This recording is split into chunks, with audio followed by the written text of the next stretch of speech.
Welcome back to the 17 News at Sunrise podcast, where we share your news on your schedule. Working in the spirit of the Golden Empire, this is 17 News at Sunrise.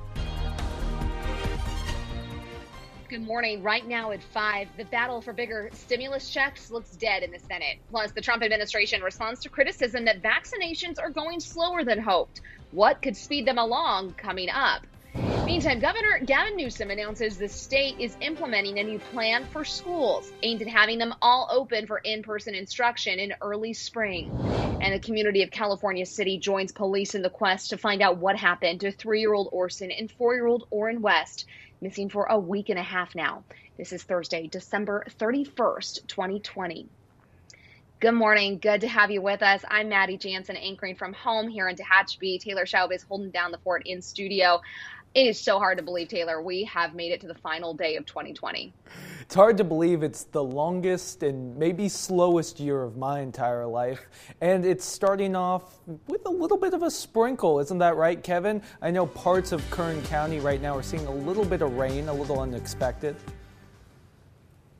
Yeah, it is a little unexpected. We talked about this front that was going to push through to the north, and it decided to sag a little south, so we are seeing a little bit of shower activity around the area, even areas to the north of us. Let's show you the satellite and radar right now, and we are getting some light shower activity into downtown Bakersfield. The pavement is wet, and you can see it mainly confined up near McFarland, moving into the Kern County mountains here. Up near Wasco, Shafter, Buttonwillow on the west side, dry. Haven't seen any showers, but right now, the downtown area and moving east is where we're seeing some of this shower activity. I want to show you Futurecast, and it is picking it up here, and you can see through at least 8 a.m., 8:30, we may see some of these showers around the area before it pushes out, and still calling for mostly sunny skies throughout the afternoon. And you can see here on our camera, there is some raindrops falling, and the pavement is wet downtown, 43 degrees, a northeast wind at 5.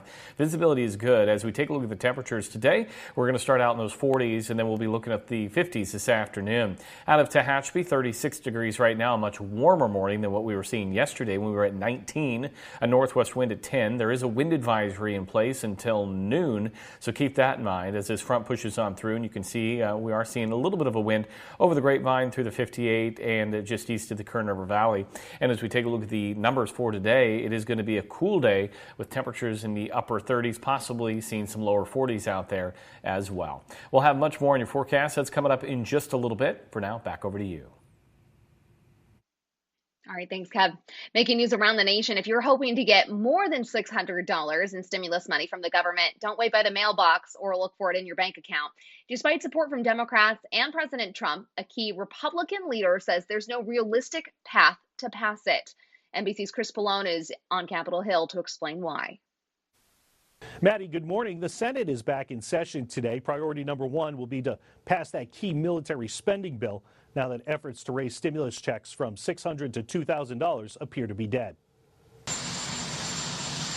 Days after President Trump said it would be a death wish if Republicans failed to back bigger $2,000 stimulus checks, it appears any hope for the increased payments is gone. The Senate's not going to be bullied into rushing out more borrowed money into the hands of Democrat rich friends who don't need the help. Senate Majority Leader Mitch McConnell packaging the measure into a new bill with two unrelated measures pushed by President Trump.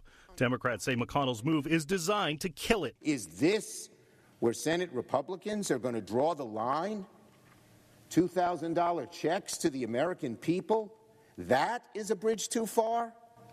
Please. Some Republicans, like McConnell, say the cost for bigger checks is too high, more than $400 billion. It would go to some Americans who don't need it. All that I am asking is give us a vote. What's the problem? The stalemate means efforts to pass a key military spending bill over the president's veto could go down to the wire, with the current session of Congress ending Sunday. It comes as the Trump administration admits the COVID-19 vaccine rollout is going slower than expected. We agree that that number is lower than what we hoped for. In a tweet, the president blamed the states. Some are pointing right back. There really wasn't a lot of support, no financial support and no real plan. The states came up with their own plans. Administration officials say the pace will pick up soon when retail pharmacies start offering the shots. A new COVID vaccine has been approved for use in the United Kingdom. The Trump administration says if all goes well, it could be available here in the U.S. by April. In Washington, Chris Pallone, 17 News. And now to our 17 interactive feedback poll this morning. We want to know, with news that the stimulus checks have started to go out, we're asking, have you received yours yet? Call or text us at 888-4617. Press 1 for yes, and 2 if you haven't. You can also text, tweet, email, or Facebook your comments. Once again, our interactive feedback phone line is 888-4617. We'll hear some comments and check those results coming up. And back here at home, California Highway Patrol is investigating a shooting along the southbound lanes of Highway 99 in Delano. The Kern County Sheriff's Office says around 6:45 last night, deputies responded to a report of a shooting victim at the area of Pond Road and Highway 99. First responders say one person was found with gunshot wounds and rushed to a local hospital. Their condition is not known at this time. A spokesperson said CHP is now handling the investigation and it could be gang-related. All southbound lanes and one northbound lane of Highway 99 were shut down at Pond Road for the investigation, and they've since reopened. And the search continues for 2 missing boys in California City. The community has been constantly involved, trying to help police in any way they can. But Tuesday night, things got out of hand. 17's Perla Shaheen tells us more about what's going on in the community. Well, this has been a trying investigation for officers in the small police department here in California City. But they're not the only ones who are worried about the fate of these 2 little boys. It's been 9 days since 3-year-old Orson and 4-year-old Oren West went missing in California City. Police have been in and out of the house where the boys lived with their adoptive parents and 4 siblings. Locals have searched the Mojave Desert every day looking for clues. All of the community searching, we're posting flyers, we're talking to everyone. I work at a gas station in town. Everybody who comes in there, I'm asking questions. Out of towners writing, where are these boys? No one has any answers. But as it started to get dark, some people lost their patience. One resident drove into the driveway of the West family's house and screwed a poster into their awning. A clear sign of the frustration felt by many of the city's 14,000 residents. But since they've came up missing, I can't sleep. None of us can sleep. I can't get any peace. These are my boys. These are our boys. Our California City boys are missing, and we want to know where they're at. About an hour later, another car drove to the front of the house and threw a large rock at the window. The impact broke the glass. Others also drove past and honked in front of the house. So I don't think this is the time to start getting rambunctious with the situation. We're supposed to come together and we're supposed to unite as one and find these kids. Police say the adoptive parents haven't been inside their home since Christmas. Their 4 other children are in protective custody, but many residents thought the family returned. People, they had good intentions behind it. Even though it was violent, they did have good intentions. They want to bring the parents out to talk. We need answers. The city is still working on a reward for anyone who finds the boys. Meanwhile, a local marijuana dispensary says it's offering $10,000. Law enforcement has an anonymous tip line for anyone who has information on the 2 boys. You can call 661-322-4040. In California City, Perla Shaheen, 17 News. In your 17 Core Watch now, a man accused of firing a weapon in the parking lot of a local Walmart did not show up for his court hearing. Bakersfield police say Rodolfo Romo had fired a gun twice into the air while in the parking lot Tuesday. Officers say he then allegedly tossed the weapon when it appeared to malfunction and ran into the store. No one was hurt. Officers evacuated the Walmart, reviewed surveillance footage, and interviewed more than 100 witnesses. Romo is due in court again today. And making news around the nation this morning, New York City police have released surveillance video showing the moment a woman tackled a teen after she falsely accused him of stealing her cell phone. You can see the woman appearing to aggressively move towards the 14-year-old. Another angle captures the moment she attempted to tackle him. She fled the scene before police arrived. The incident unfolded at a hotel where the boy and his father were staying. Turns out the woman had left her phone in an Uber and it was later returned. Police say they are searching for this woman and are asking for the public's help and identifying her. The parents of the boy and civil rights leaders are calling for the Manhattan District Attorney to charge the woman with assaulting a minor and pleading for an end to racial profiling. And a shooting involving the Minneapolis Police Department that left one man dead sparked protests last night. Police say officers were conducting a traffic stop yesterday when they exchanged gunshots with a man. Investigators believe the suspect fired at the officers first.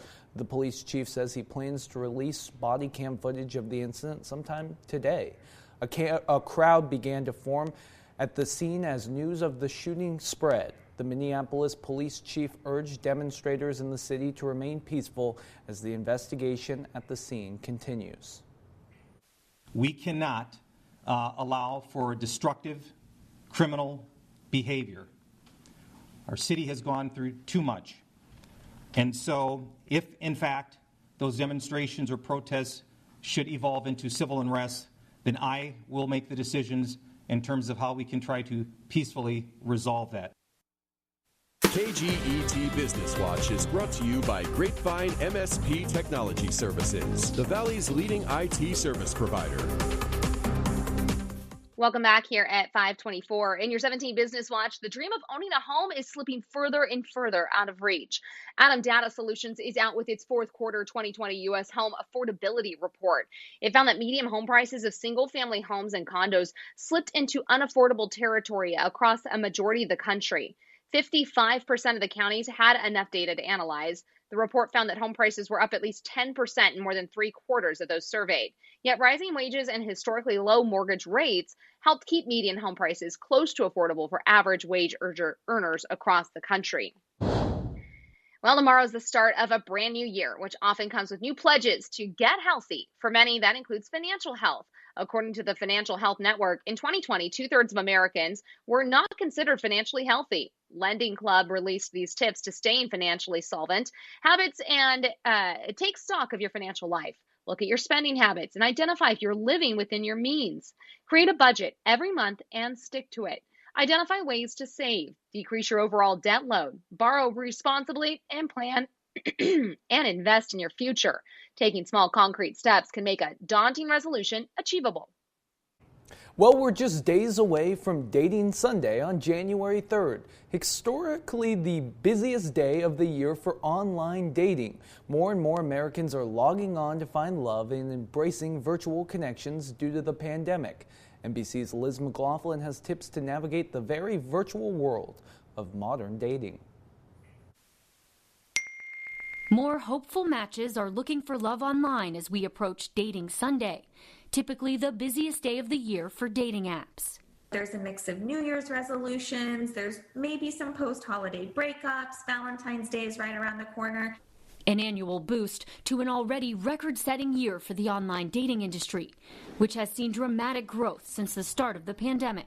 I'm nervous. Match app alone saw a 40% increase in engagement, according to Match Group, which has seen growth across its family of apps, including Hinge and Tinder. This year, we're expecting Dating Sunday to be maybe the biggest day dating apps have ever seen. Beyond more users and messages, the latest data also points to a shift in how users are connecting. Hi. According to popular dating app Bumble, video calls on its platform have increased by 70% since March. Our users are really adopting something called slow dating. I'm calling it the new speed in town. More users getting creative with virtual dates to build trust online before meeting IRL. In this busy season between the holidays and Valentine's Day, Bumble's offering tips with its new dating guide, such as how to navigate the COVID conversation. I think a key thing to keep in mind is it has to be brought on early on. Despite the challenges of pairing up in a pandemic, Bumble says daters are optimistic. Nearly half of them believe that 2021 is the year to find love. A new normal for dating in the new year. Liz McLaughlin, NBC News. And experts from Match and Bumble say the best time to log on is Sunday between 7 and 10 p.m. That's when the most people will be online and most likely to respond. Working in the spirit of the Golden Empire, this is 17 News at Sunrise. The 17 News at Sunrise podcast is a production of KGET and Nexstar Media Group. For more on all of the headlines in today's show, head to kget.com.